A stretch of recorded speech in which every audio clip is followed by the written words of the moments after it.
Bishop Vijaybhai ગામિતની યાદમાં એમના પરિવારજનો અને આદિવાસી સમાજના આગેવાનો દ્વારા જોય ચર્ચ પીપળકુવા ખાતે ભવ્ય રક્તદાન કેમ્પનું આયોજન કરાયું હતું। ત્યારે તેમના પરિવારજનો અને આગેવાનોએ યુવાઓ અને સમાજ માટે શું કહ્યું, આવો સાંભળીએ। જોય મિનિસ્ટ્રી દ્વારા આજરોજ બિશપ વિજયભાઈ ગામિતની યાદમાં તેમના દ્વારા સ્થાપિત જોય ચર્ચ પીપળકુવા ખાતે તેમની 6ઠ્ઠી પુણ્યતિથિ નિમિત્તે પરિવારજનો અને સમાજના આગેવાનો દ્વારા ભવ્ય રક્તદાન કેમ્પનું આયોજન કરવામાં આવ્યું હતું, જેમાં 101 બોટલ જેવું રક્તદાન રક્તદાતાઓએ કર્યું હતું। તેમના પરિવારજનોએ જણાવ્યું હતું કે આદિવાસી વિસ્તારમાં સમસ્યા છે, વારંવાર રક્તની જરૂર પડતી હોય છે। અમારા પિતા બિશપ વિજયભાઈ જેવો ખૂબ જ સેવાકીય પ્રવૃત્તિ કરતા વ્યક્તિ હતા। તેમની ઈચ્છા હતી કે આદિવાસી સમાજ માટે આપણે સેવા કાર્યો સતત કરતા રહેવા જોઈએ, જેથી તેમની યાદમાં આજે તેમની 6ઠ્ઠી પુણ્યતિથિ નિમિત્તે અમે આ રક્તદાન કેમ્પનું આયોજન કર્યું હતું, જેમાં મંડળી સાથે જોડાયેલા તમામ ચર્ચના લોકો અને આદિવાસી સમાજના આગેવાનો, યુવાઓ અને યુવતીઓ મોટી સંખ્યામાં રક્તદાન થકી આદિવાસી સમાજને સેવા કરવા અને બિશપ વિજયભાઈ ગામિતને સાચા અર્થમાં શ્રદ્ધાંજલિ આપવા ભેગા થયા હતા। આ પ્રસંગે વૃક્ષારોપણ પણ કરવામાં આવ્યું હતું। આ પ્રસંગે વૃક્ષારોપણ કરી પ્રકૃતિ રક્ષણનું પણ કાર્ય કર્યું હતું। ત્યારે તેમના પરિવારજનો, સમાજના આગેવાનો, પીપળકુવા અને ગોડા ગામના સરપંચ દ્વારા યુવાઓ અને સમાજને શું સંદેશો આપવામાં આવ્યો, આવું સાંભળીએ। બિંદેશ્વરી શાહનો રિપોર્ટ।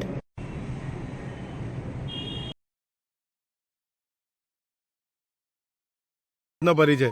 मारू नाम जेसनीबेन गामित, घोड़ा जूथ ग्राम पंचायत सरपंच छूँ। जेसनीबेन, आज जे रक्तदान केम्प अहीं योजायो छे त्यारे आप शुं कहेशो? हूँ रक्तदानનું આયોજન કર્યું છે। આજે વિજયભાઈ હતા અમારા પાસ્ટર તરીકે અહીંયા અમારા વિસ્તારની અંદરમાં ફરજ બજાવતા હતા અને એને ઘણું સારું કામ કર્યું છે। અમને બધાને પ્રેમ કરતા હતા, નાના મોટાને ઘરમાં જઈને એ લોકો એ બધાને પ્રેમ જે આપ્યો હતો તે પ્રેમ આજે અમને દેખાતો છે।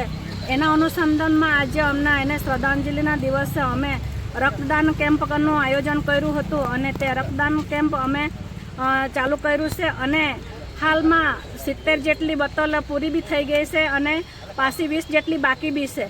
અને આ રક્તદાનની સાથે સાથે અમે એક વૃક્ષારોપણનું કાર્યક્રમ પણ અત્યારે હાલમાં કરવા જઈ રહેલા છે અને હું એક મહિલા તરીકે આવનારા આ જ દિવસમાં 50% બહેનોને હું કહું છું કે આવનારા દિવસોમાં અમે 50% બહેનો એના બ્લડ ડોનેશન કરશું, એવી હું બહેનો સુધી મેસેજ પહોંચાડવા માંગુ છું। જી બેન, ધન્યવાદ। જી, આપનો પરિચય? હું ગામનો સરપંચ છું, ગામિત દીપ્તેશભાઈ મનુભાઈ ગામિત, અને દરેક યુવાનને કહેવા માગું છું કે આવી રીતના દરેક ગામમાં દરેક સરપંચ રક્તદાન માટે સહકાર આપે। અને અત્યારે હું પોતે બી રક્તદાન કરવાનું છું, 16મી વખત રક્તદાન કરું છું અને દરેક કેમ્પમાં બી જાઉં છું અને દરેક સિકલ સેલ ને એ લોકોનો ફોન આવે છે અમારા પર કે જ્યારે બ્લડ નહીં મળે ત્યારે શું કરીએ એમ કે, એટલે એ લોકોને એમ જ કહે કે તમે કુટુંબમાં કહો, પણ એવી રીતે દરેક સરપંચો દરેક ગામમાં એવી રીતે કેમ્પ કરીને અત્યારે 70 જેટલા બ્લડ નોંધાઈ ગયેલા છે અને હજુ બી 100-120 જેટલા થાય તો દરેક ગામમાં એવી રીતના સરપંચ સહયોગ આપે અને એવી રીતના કેમ્પ કરે તો આપણા તાલુકામાં લઈને કહીને બીજા પાસે હોવાની જરૂર ન પડે। જી, થેન્ક યુ। આપનો પરિચય? આજરોજ પીપળકુવા જય મિનિસ્ટ્રીના ચર્ચ પર સ્વર્ગસ્થ વિજયભાઈ કે ગામી જેઓ મંડળીના પ્રમુખ અને સંસ્થાના બિશપ હતા, તેઓના સ્મરણ અર્થે આજ દિને સંસ્થાના કાર્ય હેઠળ અમે આયોજન કર્યું બ્લડ કેમ્પ માટે અને આજ દિને સંસ્થાના જય મિનિસ્ટ્રીના અન્ય ચર્ચો, વિવિધ ચર્ચોમાંથી દીકરાઓ, યુથ તૈયાર થઈને બ્લડ આપવા માટે તૈયાર થયા અને સારા માહોલમાં તંદુરસ્તી હાલતની અંદર આજે બ્લડ કેમ્પ યોજાયો।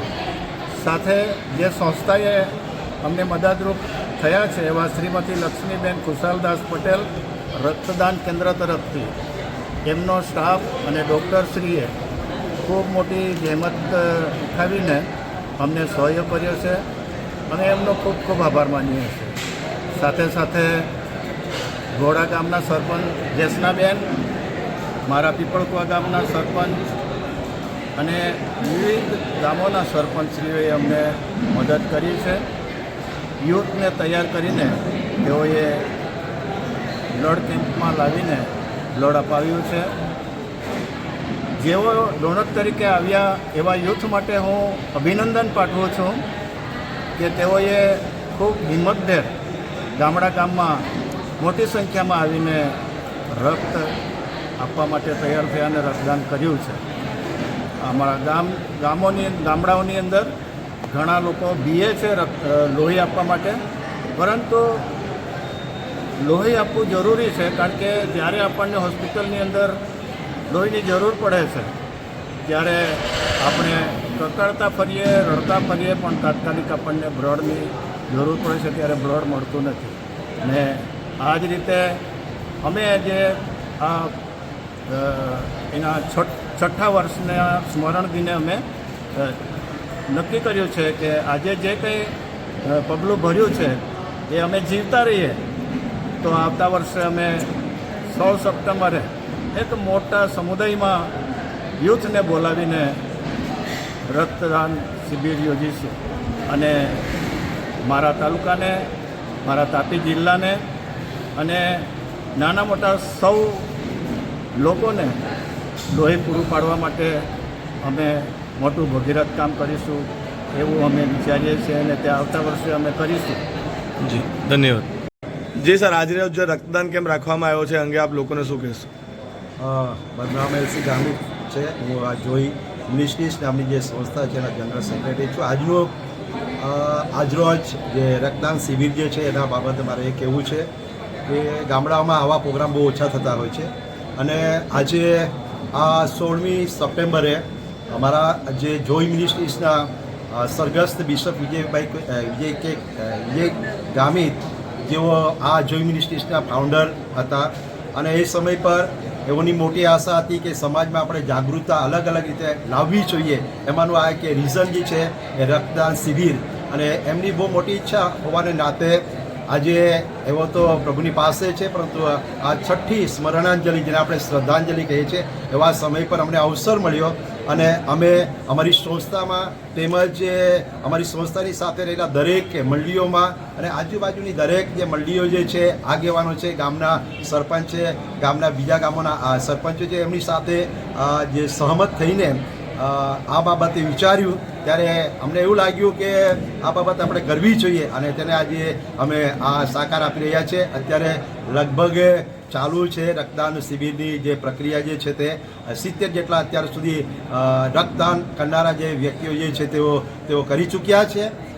મારે સમાજને એટલું કહેવું છે કે આદિવાસી સમાજની અંદર ખાસ કરીને જે છે સિકલ સેલની અને જે લોહીની ઉણપની બીમારીઓ વધારે થતી હોય છે અને આવા બાબતની અંદર જે જાગૃતતા લાવવા માટેનું જે કામ જે છે એ આપણે આગેવાન તરીકે જે યુવાનો જે છે એને આપણે પ્રોત્સાહન કરીએ, જેથી કરીને આદિવાસી સમાજનો સમગ્ર સમાજ જે છે એને સારું સ્વાસ્થ્ય મળે, સારા સ્વાસ્થ્યની સાથે તેઓ જીવન ગાળી શકે. જો સમાજ સ્વસ્થ રહેશે તો તાલુકો સ્વસ્થ રહેશે, તાલુકો સ્વસ્થ રહેશે તો જિલ્લો સ્વસ્થ રહેશે, જિલ્લો સ્વસ્થ રહેશે તો રાજ્ય સ્વસ્થ રહેશે અને રાજ્ય સ્વસ્થ રહેશે તો પૂરો ભારત દેશ જે છે સ્વસ્થ રહેશે. એટલા માટે ખૂબ જરૂરી છે કે બ્લડ આપવું, બીજાને યોગદાન મળે. એ આ સમય હું આપને જણાવવા માગું છું. જી ધન્યવાદ. આપનો પરિચય?